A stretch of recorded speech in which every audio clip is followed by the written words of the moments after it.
9 sleepers for week 7. We're still pushing towards our goal of 1.5K subscribers. So if you're new here, hit that subscribe button and let's get into it. The first player we're going to talk about here is Jordan Love. So I feel like quarterback is a little weak this week. Josh Allen out on bye. Lamar Jackson's still hurt.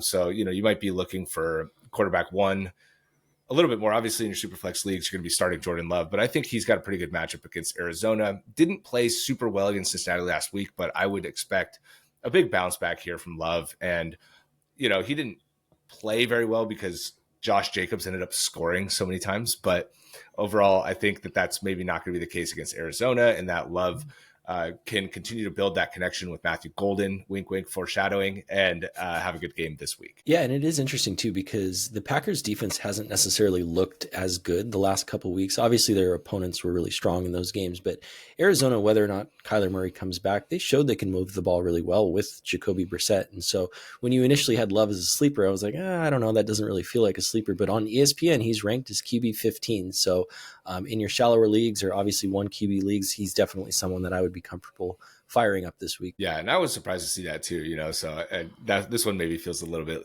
cheating for sleepers, but this is maybe a sleeper for your quarterback one slot. Next guy up, Spencer Rattler. This is obviously a much deeper sleeper and for Superflex specifically, but he is at the Chicago Bears, and I would say Rattler has been a really nice surprise this season. He's also been really consistent too. He's had no games with fewer than 11 fantasy points. He also hasn't thrown more than 1 touchdown in any game outside of week 2 against the Niners, where he threw 3. And he also adds a little bit of a floor with his rushing. And the Bears this week, they are a bottom 3rd defense. And the Saints actually have an implied team total of 21 points, which is tied for their highest of the season. But for me, this is a little bit of a narrative game for Spencer Rattler for a couple reasons. So first reason is Spencer Rattler was, the number 1 quarterback recruit in the 2019 class. He signs with the Sooners following the likes of Jalen Hurts, Kyler Murray, Baker Mayfield. He has a really good freshman year. Then fast forward to his sophomore year, he's the starter, he's looking good, et cetera, et cetera. Then comes the Red River rivalry game where he does not play well and he gets benched for Caleb Williams, and the legend of Caleb Williams is born. Obviously, Rattler transfers to South Carolina, and Lincoln and Caleb head to USC. Fight on, big game against Notre Dame this week.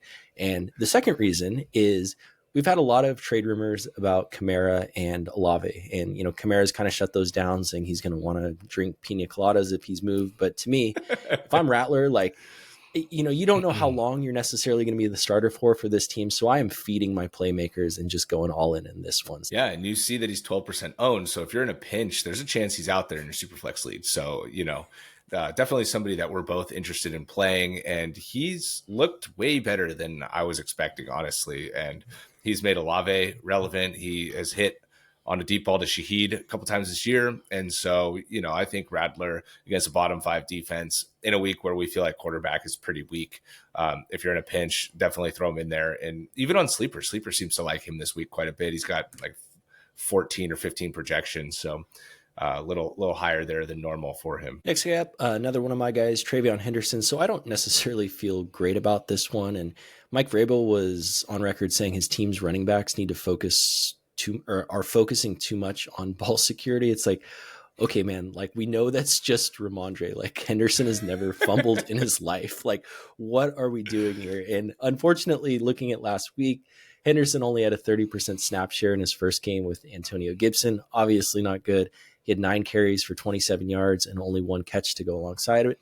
Obviously not good either. But you look at Ramondre, it's 13 carries for 18 yards. The week prior, he was at 2 yards per carry. And, they get a Tennessee defense who are bottom 5 and have allowed the most rushing touchdowns in the NFL. And, obviously the Patriots are playing really well. Drake May is awesome. So if we do get more snaps for TreVeyon in a game, which could potentially be very one-sided, I think there's a chance that he can break off some explosive plays. And I think, the issue with TreVeyon, and obviously I'm an apologist for him and I'm going to keep riding him, but he hasn't really had a chance to get in a rhythm. And I don't know why Vrabel is choosing to do that. So I could be totally wrong on this one. They could get up big and just pound Ramondre for his 2 yards per carry. But in a revenge game for Vrabel, I don't know. I just want to get my explosive young player going. Yeah. And I, unfortunately, am not sharing this sentiment. He's okay as a sleeper, right? But he's ranked as running back 30 on ESPN, which I feel like is very appropriate for how he's played so far.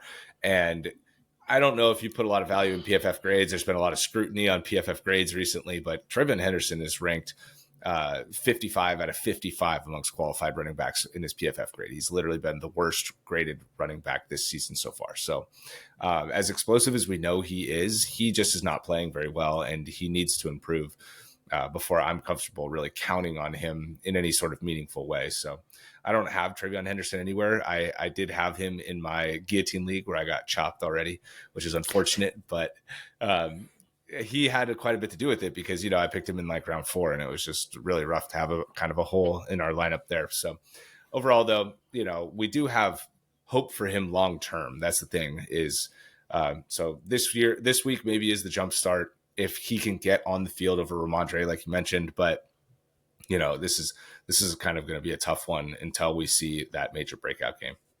You know who also has a really poor PFF grade? Ramondre, 54th. I was hoping you were going to say that. No, Derek Stingley. I'm looking at his page right now. He's ranked 145th out of 171 cornerbacks.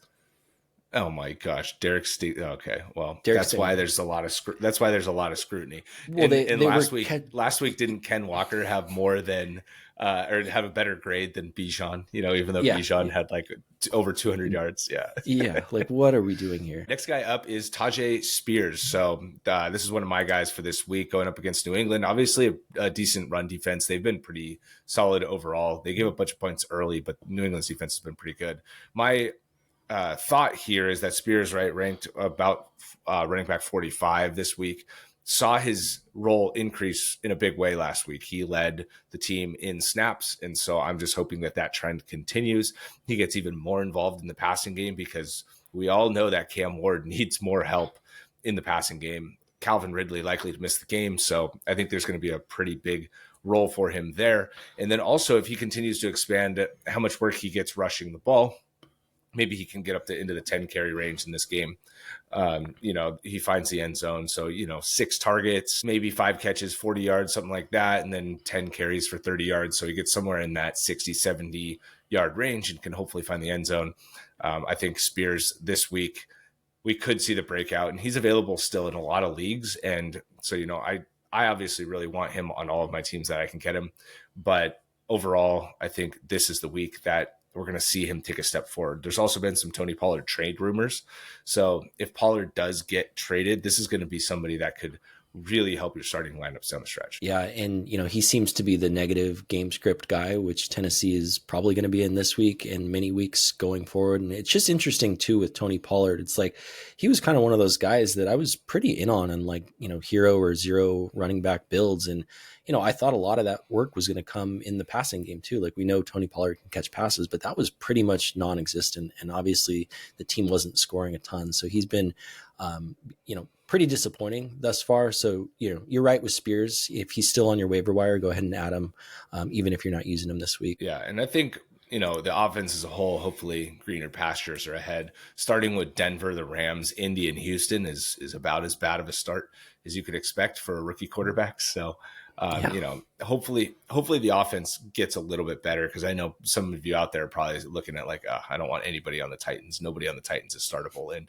it's hard to fault you for that because nobody has been. So, but I do think Spears can maybe break that mold going forward this year. Next guy that I want to talk about is Michael Carter. So I heard a lot of news and noise, I guess, about Bam Knight, right? And that he was going to be the starter and he was going to kind of take over the backfield. Now, Michael Carter still did start last week, and they split snaps about evenly, especially after DeMarcado's injury. So I think that can be the case moving forward, but Michael Carter is definitely still the passing down back in this offense. So overall, I find it hard to trust either of them, and maybe it's best to just steer clear of this situation entirely. But when you pull up rankings, Bam Knight is getting ranked ahead of Michael Carter, and I still think Carter is a pretty decent sleeper for this week against Green Bay in a game that I anticipate that they're going to be losing.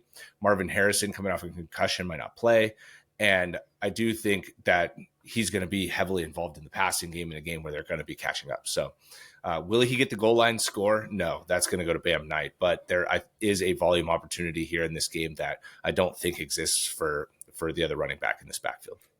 Yeah, and Amari DiMercado, obviously he was kind of benched or whatever last week after that fumble the week prior, but he has been ruled out for this game, so there's less noise to necessarily deal with in this backfield. And whether it is Kyler or Brissett, we saw Brissett play well last week, so they should be able to move the ball. And Green Bay's defense, we talked about them earlier, they haven't been as good the last couple of weeks, so it'll be interesting to see how competitive that game is. Next guy up, Jordan Whittington. Puka has officially been ruled out. And, last week we saw Whittington have a 97% snap share with Puka missing, the second half of the game.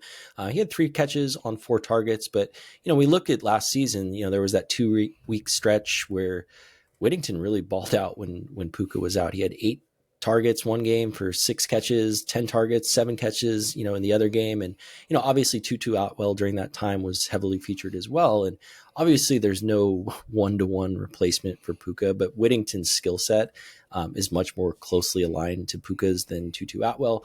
Not saying Atwell can't be a sleeper this week. He can definitely rip off a 60-yard touchdown at any point.